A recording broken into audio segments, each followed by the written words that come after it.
ফিলিস্তিনের স্বাধীনতাকামী সংগঠন হামাসের রাজনৈতিক প্রধান ইসমাইল হানিয়াহের জানাজা অনুষ্ঠিত হয়েছে। বৃহস্পতিবার ১ আগস্ট সকালে তেহরান বিশ্ববিদ্যালয়ে জানাজার নামাজ পড়ান ইরানের সর্বোচ্চ ধর্মীয় নেতা আয়াতুল্লাহ আলী খামেনি।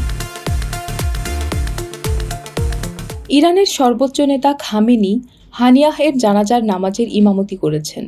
তিনি তেহরান বিশ্ববিদ্যালয়ে জানাজার স্থান নির্ধারণ করেন। পরে শোক মিছিল বের করা হয়, সেটি আজাদী চত্বরের দিকে যাত্রা করে। এ সময় হাজারো মানুষ তার কফিন ছুঁয়ে কান্নায় ভেঙে পড়েন। অনেকে প্রতিশোধ গ্রহণের স্লোগান দেন। ইরানের রাষ্ট্রীয় সূত্র জানিয়েছে, তেহরানের শোকযাত্রার আনুষ্ঠানিকতা শেষে হানিয়াহের মরদেহ কাতারের দোহায় নিয়ে যাওয়া হবে। সেখানে তাকে শেষ নিদ্রায় শায়িত করা হবে।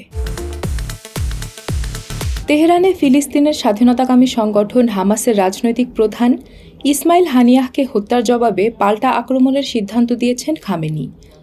ইরানের অভ্যন্তরীণ নিরাপত্তার বিঘ্নিতের প্রতিশোধ এবং চলমান উত্তেজনায় নিজেদের শক্তি প্রদর্শনই এই হামলার উদ্দেশ্য।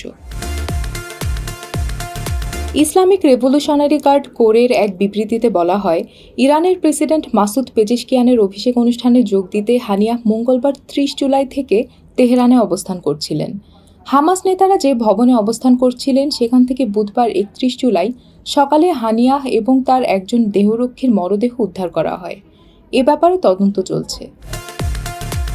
এদিকে নাম প্রকাশে অনিচ্ছুক দেশটির ৩ জন কর্মকর্তা জানান, ইসরায়েলে সরাসরি হামলার নির্দেশ দিয়েছেন ইরানের সর্বোচ্চ ধর্মীয় নেতা আয়াতুল্লাহ আলী খামেনি। ইতিমধ্যে গোপনে তিনি হামলার আদেশও জারি করেছেন। তথ্যদাতারা ইরানের গুরুত্বপূর্ণ কর্মকর্তা।